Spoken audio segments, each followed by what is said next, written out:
Hello and welcome back to the Long Live Rock and Roll podcast. Following the success of Californication and its corresponding world tour, the Red Hot Chili Peppers were in a good space when they began writing By the Way. John Frusciante was said to be back to his normal self and brimming with confidence as he co-wrote and collaborated with Anthony Kiedis. By the Way took a more accessible approach, containing a lot more musical diversity than the Chili's previous releases, departing from that heavy funk sound in favour of a more melodic and produced approach with lots of emphasis on guitar work and vocal harmonies. The versatility and willingness to try out new styles opened them up to a much wider audience and cemented their legacy as one of the world's leading rock bands at the start of the 2000s. Joining me to discuss this monumental album is my co-host Mr. Felipe Amorim. How you doing, bro? Doing great, man. Hope you're doing all right. Yep, all good here. And just a reminder to viewers and listeners, please, if you haven't yet done so, please like and subscribe if you're watching on YouTube. And if you're listening, go down and give us a review on the podcast. We're doing it at the start of the episode now because we're not really seeing many reviews. Maybe because some of you, when you hear us say goodbye or, right, let's start wrapping up, you turn off. So we're trying to get you now. So please do us a favor, give us a review on the Apple or Spotify reviews for the podcast. And if you're watching on YouTube, give us a like and subscribe to stay up to date with our content. So yeah, where do we start? I mean, I chose this album. I kind of felt like, the Chili's are one of those bands that everyone knows. And they've got a definitive sound, which is ironic because now what I know about this album, which kind of veers away from their definitive sound, I thought it'd be interesting to at least do one album of theirs, but 75 episodes in now. I think the obvious one would have been like Blood Sugar Sex Magic, Californication, Stadium Arcadium, but we're not all about just grabbing the most obvious one. We're trying to look into like some of the gems as well by these artists. So what's your initial impression of the album? Well, my initial impression was years ago when the album was released. You were just a baby, weren't you? I was 7. Yeah. So if you were 7, I was 17, so not quite a baby. When the album came out, I was really impressed because I wasn't into the Red Hot Chili Peppers at all, I must confess. No, I think I didn't like the vocal style at the time, which I can appreciate now. Maybe when you get older, you start liking more stuff. I don't know. But back in the day, I thought the vocals were much more leaning towards hip hop and rap than rock music, or there was just like less melody to it. Prior to this album. Yes, yeah. And I wasn't really into it. And the opening track in this album is already like really melodic, and there's a bit of the old school Red Hot Chili Peppers as well. But as soon as I've heard the first melody from the first track, I was like, oh, this is actually good. And I was we went away for a weekend, me and a bunch of friends, spending the weekend together in this really nice place with a swimming pool, and everyone brought their CDs, right? There's no Spotify at the time. And this mate of mine brought By the Way, and he played it, and I was like, my God, can I just listen to it again? And I think I was listening to the album for the 4th time, and I said, you know what, I'm going to go home, sell all my CDs, and buy all of it in By the Way. I just want. I want to have 50 copies of this album. I really, really dig it at the time. So it's just I don't know. I didn't know you had that connection with it. It's nice. It does. So if I had to pick one of the albums, this would be the one. So I'm actually impressed that was your choice. So yeah, really brilliant. Yeah. I mean, so as usual, just give you some quick fire facts. So the album was released in July 9th, 2002, recorded between November 2001 and May 2002 at the Cello and Chateau studio in LA. The genres, now we'll touch on this a bit later, it can be classed as alt rock, like alternative rock, funk rock, or just rock. Some have also said pop rock. It comes in at 1 hour and 8 minutes long and was released by Warner Bros. Label. And the producer was Rick Rubin. And the singles released were By the Way, the Zephyr song, Can't Stop, Dosed, and University Speaking. Where do you want to start? Do you want to go into any particular topic? Well, there's one thing I want to say about it in terms of the style, because I think what difference one band member makes, isn't it? So John Frusciante was back to the band. They did one album with him again, and the other band members claimed that he was the biggest creative force in the band at the time. At the time they did his album, and they credit him to most of the success of the album.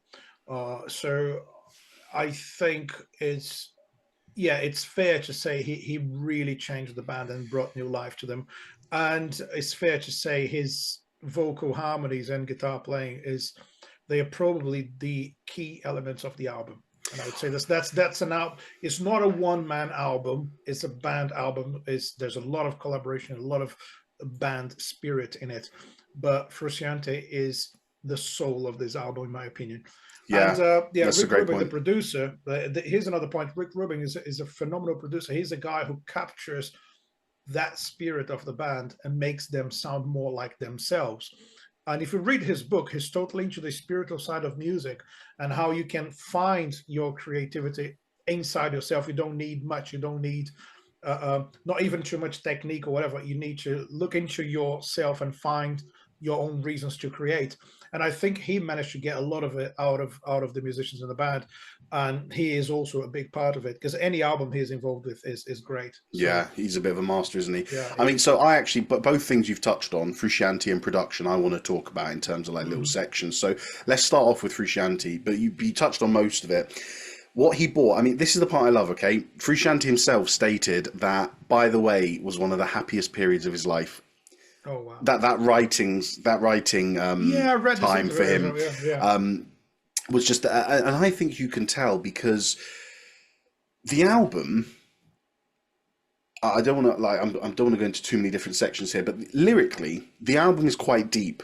Anthony Kiedis wrote most of the lyrics, and it's a bit of an introspective look at life. There's, themes of addiction, love, relationships, all this kind of stuff. But despite the heaviness of some of the lyrics, it's quite a happy album. Do you know what I mean? Like you said, you and your mates were listening to it, chilling by a pool. Oh yeah, My point is it's not a what's the guy? Leonard Cohen. It's like a Leonard Cohen album where it's all really dark and depressing. It's a happy album. You can put it on and you can enjoy yourself. And I think, a large part of that. So my point is that it's reflected. He was happy writing it, and the album sounds happy. I don't think that's a coincidence. Well, I think his take on the dark subjects like drug abuse and death and all the negative things he's talking about, he's approaching under a positive point of view, which basically I've been through all of that and I'm still here. Yeah, I think his point is more like, listen, I've done a lot of bad stuff, but I'm still alive, and being alive is great. And I want to create. I want to talk about those things. yeah. And I think, and I think they were happy to be together again as a band and creating and making and playing songs together. Also, the stuff they were listening to, like Frusciante was listening to a lot of Beatles, Beach Boys, and doo-wop music, and it reflects on the sound. Makes sense, yeah. And this album has often been compared, not in legacy terms, but in harmonic and musical and textural approach to Pet Sounds by Beach Boys, which we did, didn't we? It was episode 60 in the 60s. And I think you can hear it. And there's two albums that we've done previously that I'd link this to. Pet Sounds, because of the layers and the intricacy, and also U2, because of how intricate his guitaring is. Yeah. You might hear the intro of a song and you just hear, layers upon layers of guitars that just sort of build and add another texture, another layer to itself. And I think it really works nicely, and it does kind of give that big ambience to the album. It gives sort of like an electronic effect to it. It makes it feel 2000s, but it doesn't draw away from the Chili Peppers sound. No, it doesn't. And again, yeah, because I think, well, they have their sound. I think what keeps the band together in terms of keeping the original sort of feel is probably bass and drums, isn't it? Because that they were still funky. They are like the funkiest rock rhythm section ever. So though Chad Smith and Flea, they were playing the same way they always played. That's what maybe Flea doesn't overplay much in this album as he normally does, I would say. I mean, I'm not even saying it in a bad way, but there's a lot going on bass. Well, the bass is it's prominent. It's almost the lead instrument in some of their songs. Whereas here he does sort of take that bass player role, doesn't he?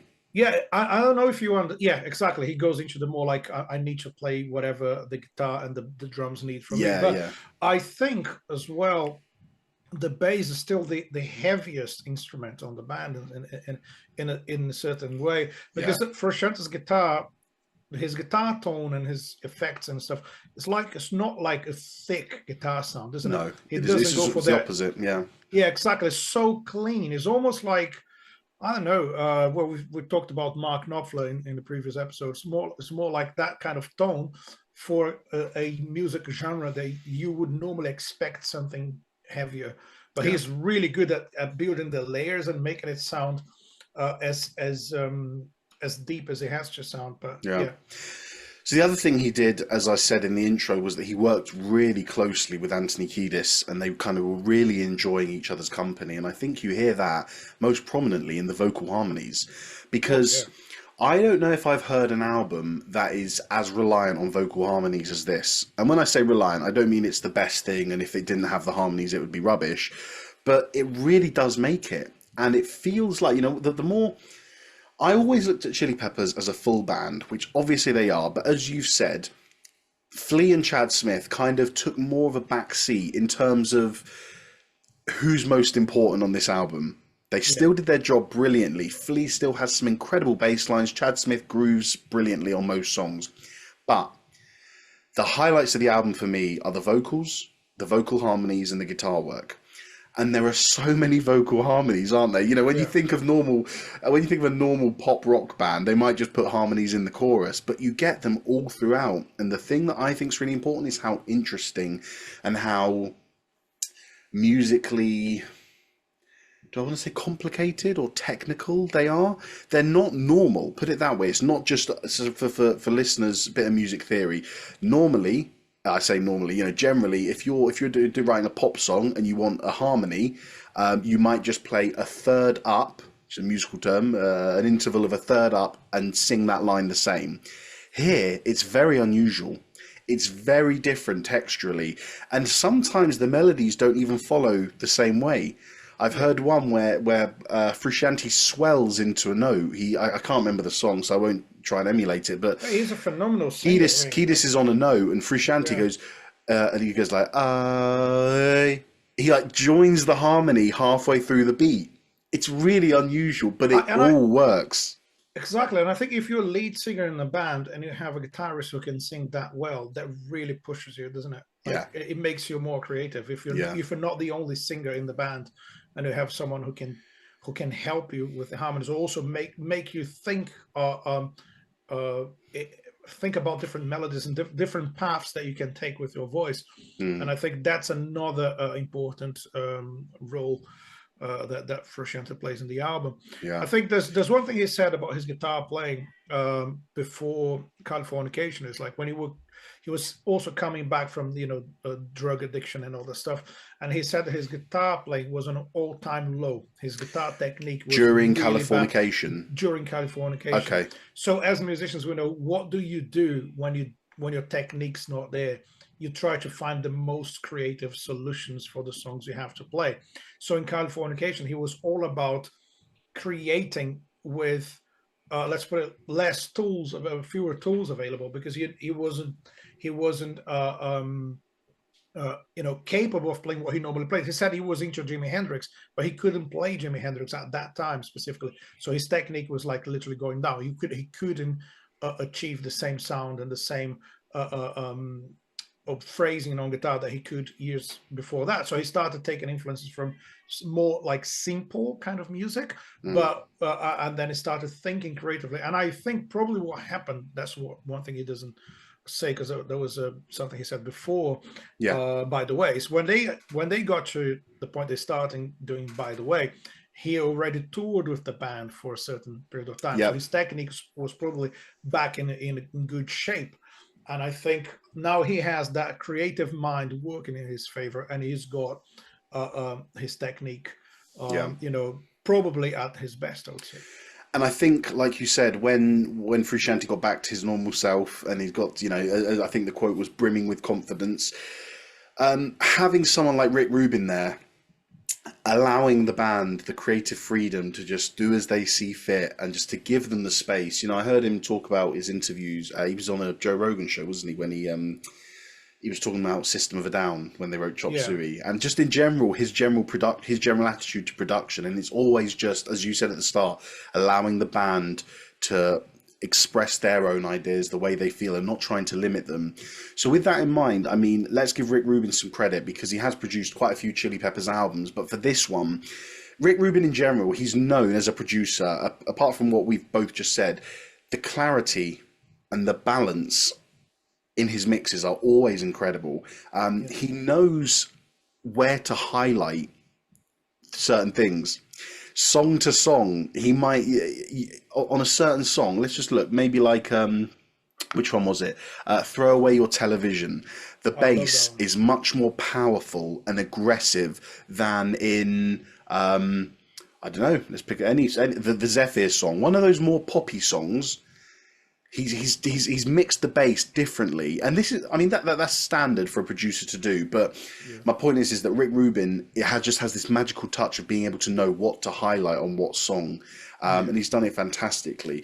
But Frusciante was actually also involved in the production with Rick Rubin, because obviously when you're giving that many layers of guitars and layering multiple guitar tracks, it's easier if you have the guy playing the guitar to get there and sort of get involved in it as well. And sometimes he might be the only person who can tell which guitar should be louder in the mix, or which guitar is doing the main voice, or because it does get quite interesting. It's amazing that they can actually play that stuff live without adding any musicians.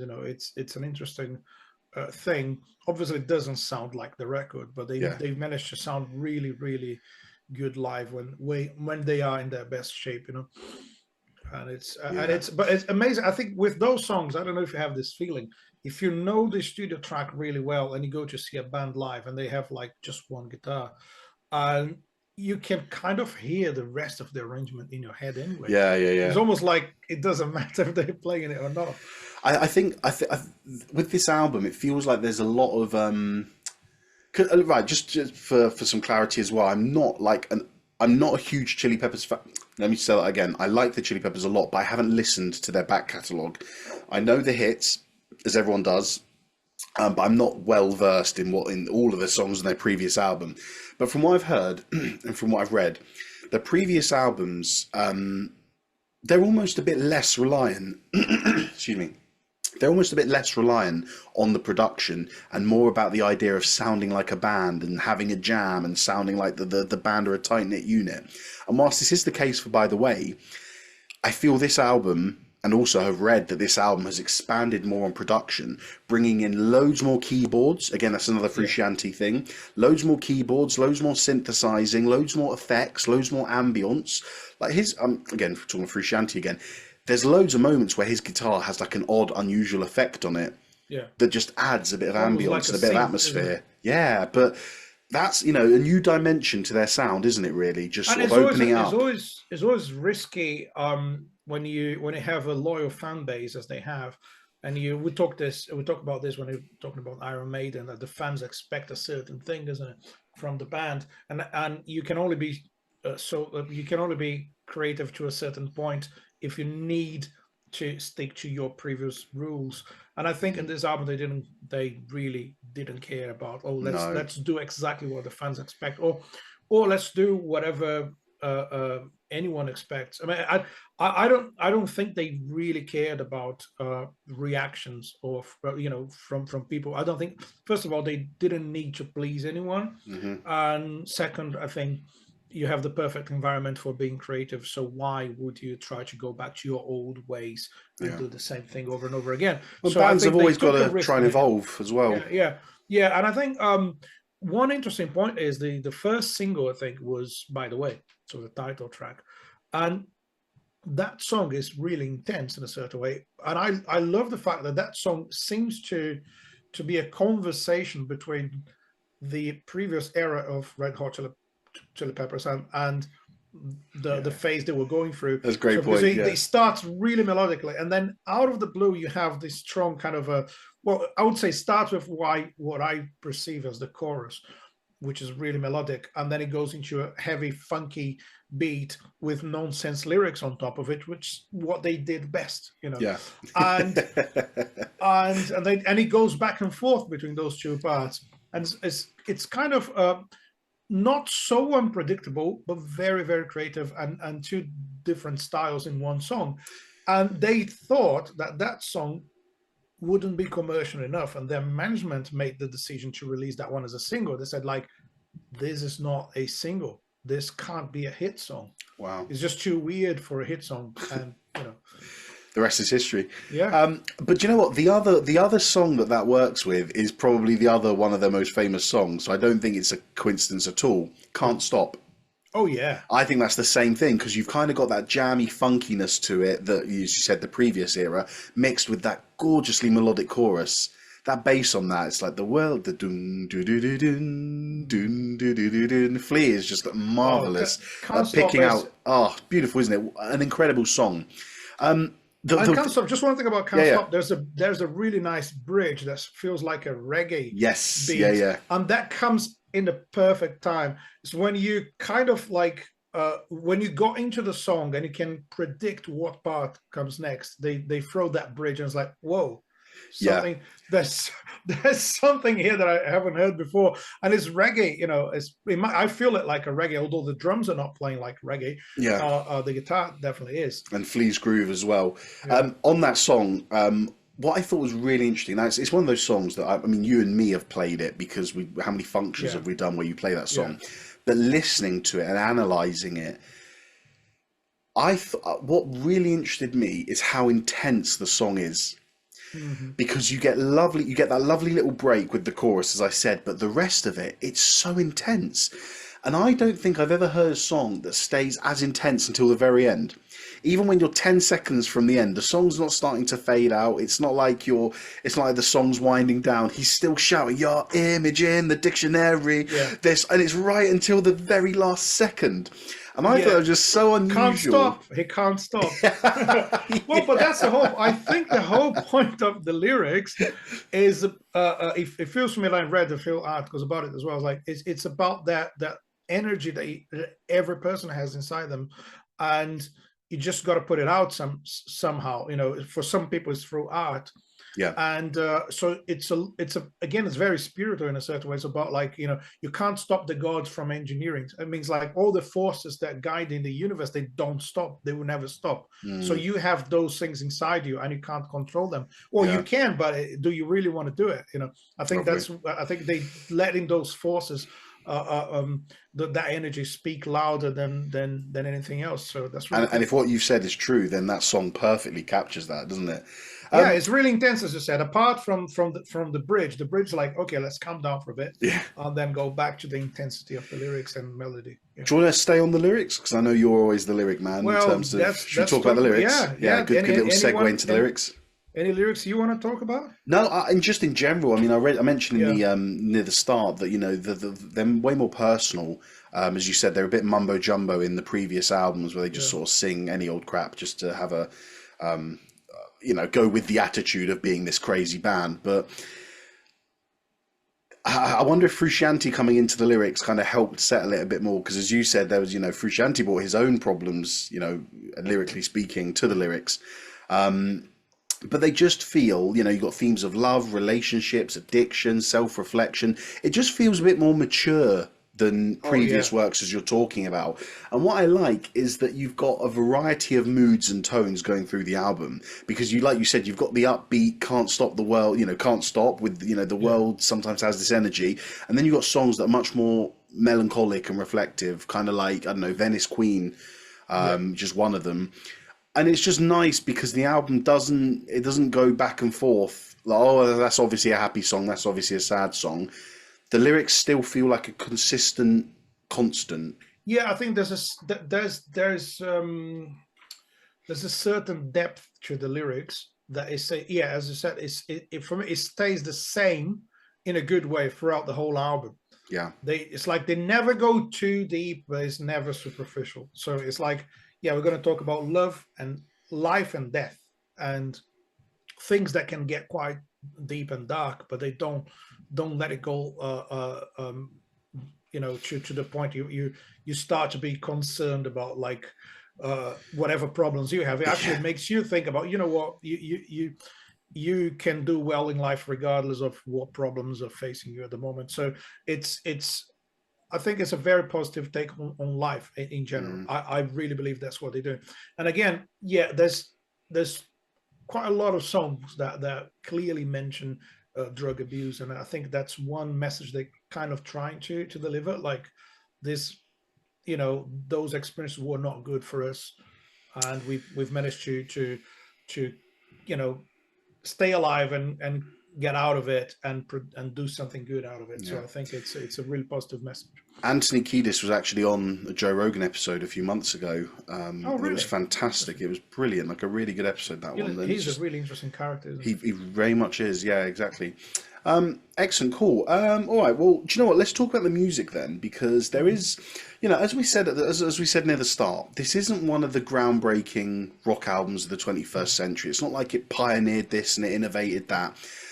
But it is an important one for the Chili Peppers because it's a progress in their musical evolution. Yeah. Because as we said, they were very funk heavy before, and they've kind of departed that into a much more accessible, melodic approach. You wonder, are they trying to appeal to a wider audience? Maybe, maybe not. And I think it's great seeing how many styles they've explored in this album, because they never go full way. They never go all the way and do, all right, we're going to write a metal song now. Okay, we're going to do a jazz song. It's always a Chili Peppers song. You always know it's them, but they just sort of embellish things. Like you've got, I don't know, I thought Throw Away Your Television was quite punky, a bit new wavy. Cabron. That one surprised me a lot because I didn't. It feels out of place, but it's not bad, is it? It's great. It's one song I didn't remember from the first time I listened to the album. No, and when I listened to it again, I said, "Oh, that's really cool, really good song." Cabron and On Mercury, I found them a bit flamenco-y. With that flamenco guitar. Cabron is interesting because that's a song about two Latino gangs in LA. So it's kind of this is a kind of they are true gangs. They exist and they sometimes have their own, conflicts and stuff. Yeah. So the song is about that, but it's about one guy trying to connect with it. There's a line, I don't want to fight, I want to get along with you.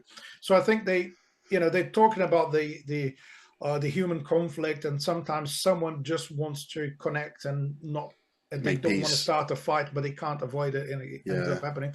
But in order to capture that feel, they went for a proper Latin kind of instrumentation. And there's no drums, there's percussion and acoustic guitars, and there's a slide guitar as well. It's super, super cool. Yeah. And other very styles, no, it is very much. And other styles they tapped into as well. I felt quite a psychedelic influence on this album, especially a couple of the early songs, like. What have I got here? This Is the Place and Dosed. I thought they were both, and even the one after, Don't Forget Me. Actually, those three songs in a row, that's quite psychedelic, very ambient, had an atmosphere to it. Really sort of engages you, doesn't it? It does. This The Place has an acoustic bridge, which is again really unpredictable. Yeah. And I think it feels kind of dark because of the theme, and then you get into well, actually, it's coming from Universally Speaking, which is a super cool kind of Beatles and Motown vibe. And I think that's probably my favorite in the album. Which one? Universally Speaking. Yeah. Wow, I'm very surprised. And I'll tell you why, because those songs, there's a bunch of songs there, okay? I've got Universally Speaking, I Could Die For You, Minor Thing. Those three songs, as well as little bits in others that I felt, honestly, had this really pop rock sound of British bands in the early 2000s, like Keane, the Zootons, Stereophonics, Razorlight. And I'm sat there, I haven't, obviously, I'm as you guys all know, that I'm an avid heavy metal listener. I've really studied the genealogy and the evolution of heavy metal, and I haven't done it to the same extent with pop. Excuse me, with pop or rock. But I've always wondered, where did those British bands, Keane, Stereophonics, Razorlight, where did they get their sound from? And I think this episode has answered that question for me. Because there are a bunch of songs on here that I'd go, do you know what? If Anthony Kiedis' vocals had a different tone, that could be Razorlight. If Anthony Kiedis' tone was different, that could be Keane. Yeah. And I was just very shocked, especially with Universally Speaking and I Could Die For You. I thought it just sounded so British 2000s rock. And you know what happens in universally speaking? There's a Motown drum beat. Okay. We talked about this before. So we normally have the snare drum on 2 and 4 in pop music Yeah. and rock music. So, but in Motown songs, it's normally the snare on every beat, 1, 2, 3, 4. So like you can clap along on every beat, and it would match what the snare drum is doing. And he does that for the whole track, which is not really the usual thing. People go for that sort of groove for the chorus. Yeah. It creates a kind of, even like a double tempo kind of vibe, and then you go back to the normal groove. He never gets away from that groove. It's always that groove for the whole song. Yeah. And I think the vocals have a lot of Beatles in it. That's my view on it. Yeah. And it sounds really 60s to me. Yeah, it's a great song. I love it. And it's about, and it's about connection. Let's put it like that. Yeah. Do you know, it just, that didn't cross my mind, the Motown beat or even the Beatles thing, because when I heard it, I just so heard. Do you hear what I'm saying? Yeah, about those British rock bands, the early ones. But then again, then you can tell you can find those elements in the guitar sound and the melody, the structure of the song, even the pace and the BPM of the song, the beats per minute. But when you actually listen to the drum beat, that's Motown. Good point. Pure and simple. Didn't even notice it. Yeah, that's a Motown beat. Yeah, brilliant. Excellent. Right, so I think that's all the topics I want to talk about, apart from critical and commercial success. So it's probably worth talking about them a bit. When I was looking at the chart placement of this album, excuse me, I've got something in my throat today.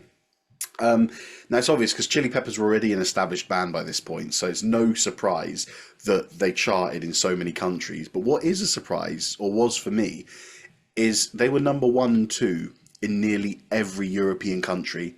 Honestly, bro, if you look down the list, it's Belgium, Germany, Hungary, Greece, Canada, Japan. I know some of these aren't European, but 1 and 2.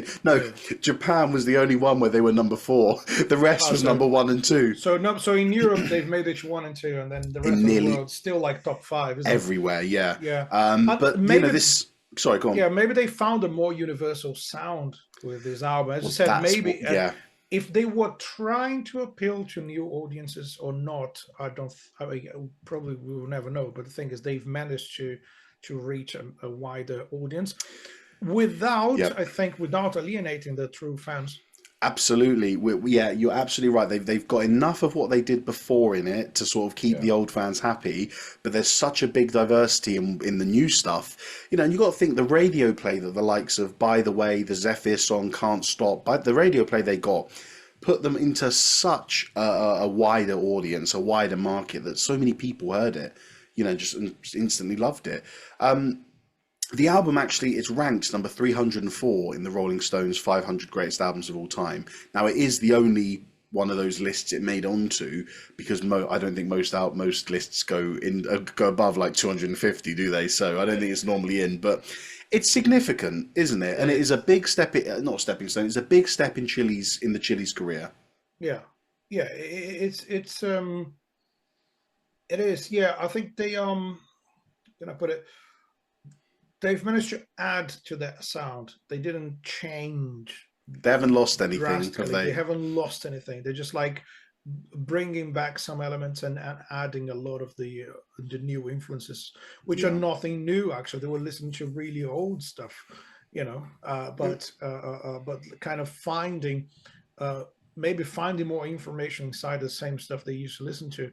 Yeah. And as I said, when people are having a good time in their lives, which means in that case you're hanging out with your mates again and touring together and going through all the fun of being in a band, probably all the conflicts that come with being in a band as well. But they seem to be really happy. If you see any footage of that tour, they're having the time of their lives, I guess, and it's amazing. I just think it's so nice. We often talk so much about this band. The one that always gets me is Fleetwood Mac. How they hated during the writing process, the recording process of that album, and it's one of the greatest supposed albums of all time. And you think, it's such a shame that they hated the process. But to see that, Frusciante was the happiest period of his life. Yeah. Anthony Kiedis and Frusciante getting on so well. I'm not up to date with the Chili's history, so I don't know what's happened since then. He left again, didn't he? But he's is back left now, to get his I just think. back again. Yeah. It's like, But I mean, if it's this like works Rick for them, Wakeman with Yes. yeah, Just leaving exactly. the band and It going back works. to It them. works. It Excellent. works. I mean, and Flea and talking about how happy they are. Flea and Chad Smith, they seem to be happy all the time. Yeah, you can't stop them, can you? Literally, excuse the pun. Can't Excuse the stop. pun. All right, bro. Nice. All good. Anything else you want to talk about? Any I have a particular question. songs? I have a question. Yeah. Uh, did any song really surprise you, like in any way? Yeah, it did. Which one? I was hoping you could ask me that. Yeah. Track 12, Tear. All right. And it surprised me because it was so simple.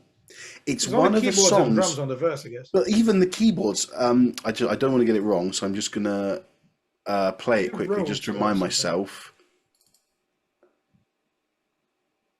Yeah, it's so. Yeah, it's just like that left hand. It's boom bam, boom bam. Yeah, as far as I remember, it's just the piano is the bass. Yeah. It's what I used to do when I was 12, sitting in music lesson. Dun, dun, the root note in the left hand and the chord. Sounds like a guitarist playing the keyboard, isn't it? Yeah, Mr. Frusciante, we mean that with all the respect in the world. Well, it is great. But it's just so simple in the beat, in the rhythm, in the keyboard pattern, yet the song has had such a profound effect on me. It was the song I felt closest to Kiedis with, the way he was delivering the vocal line. You have the songs that you can listen to them whilst yeah. That's the 15th track, Warm Tape. Yeah. And apparently the song, the words are literally about recording on tape, and Warm Tape was an effect that they had on the synth, I guess. It's called Warm Tape. Here's the thing about the song. Right. The drum beat is clearly borrowed, for the lack of a better word, from Tomorrow Never Knows by the Beatles. Check it out. Okay. I wanted to the toms. Yeah, I've got it going now. It's the groove, the whole drum groove. It's just a different tempo. Obviously, it's a different sound because of the studio, the technology, and everything. But it's exactly the same. Yeah, and it's not a groove that has been used in many different songs. That's a proper Ringo Starr style, really. And I think that has to be done intentionally, and it's not something I've played something that sounds like Tomorrow Never Knows. I think they really wanted to because you can't, it's not plagiarism if you take someone else's beat and do something like that. It's like old school sampling, isn't it? Yeah. You just play someone else's idea. But it's a very psychedelic song anyway, so I think it's probably a homage to Tomorrow Never Knows. But well done for picking that out, because I wouldn't have got. Well, I didn't get that. You're listening to notes and stuff. I can't hear notes. Excellent, cool. All right, bro. All good? Yeah, all good, man. I think we can wrap it up. No, we've done all the advertising in the beginning, right? So we'll leave out for this but one. we can do it again. Why don't we just do another one now where we say to you, if you're on YouTube and watching us, give us a like and subscribe so you stay up to date with all the content and all the episodes. And if you're listening on Spotify, Amazon, Apple, please go down and give us a review. It takes 20 seconds of your time, but does us the world of good and boosts us up the algorithm charts and all that stuff, and shows us to so many people. So please do that. It'd be a massive help to us. And yeah, we'd really appreciate it. So we will finish off with my monologue, unless you have anything else to say. Yes. No, I want to hear the monologue. Right. The simplicity of some of the music on this album works so wonderfully, allowing for such a relaxed and engaging experience, but within that same overall simplisticness is deeply intricate layers of guitar and vocals, providing an unusual oxymoronic result of a simple song with lots of intricate parts, which I think is quite a remarkable and unusual achievement in rock music. The variety and experimentation of styles within is commendable and admirable. It gives the album a greater accessibility and a wild unpredictability, yet each song undoubtedly sounds like a Chili Peppers song, whether that's because of a funky bass line or an intricate guitar intro or a characteristic vocal melody. Despite the labels given to it, I want to call this album soul rock. because you've got two primary features. You've got the aggressive driving rock rhythms and execution joined perfectly with the emotive vocals, introspective lyrics, funky bass and guitar, and deep vocal harmonies that makes you want to sway, sing and dance along with the music, not to mention connecting you emotionally to the lyrics. The departure from their funk-heavy sound obviously sacrifices a bit of personality in place of memorable choruses and accessible songs, and this fresh sound of theirs ended up lumping them in with a much wider group of rock bands and musicians. But I think it says something emotionally when a band can talk to you through vocal tone, melody and harmonies, as opposed to pure aggression and volume, and Red Hot Chili Peppers certainly say a lot with this album. Well done. Well said. Yeah, I love the idea of soul rock. Yeah, Yeah, I googled it. I was like, is it a thing? And apparently it is a thing. It's the same as what do they call it? White soul, where white people tried to do soul in the 60s or something. I like to try to do. Yeah, tried. Some people do. Some Yeah, people yeah. can do. I'm quoting Wikipedia maybe, but yeah, no. It just had a soulful feel throughout. But Yeah. again, as you said, it didn't lose any. Of course, it wasn't as aggressive as Blood Sugar Sex Magic, but it still had that Chili Peppers punch to it. Yeah, exactly. But Yeah. I think that, again, as you grow up, you change, isn't it? You're not the same person you were, when you started playing your instrument or when you joined the first band. So I think they decided to let those changes in their lives reflect on their music instead of just, let's stick to the formula that we know is going to work. So yeah, Perfect. They took a risk and it was worth it. Yeah, excellent.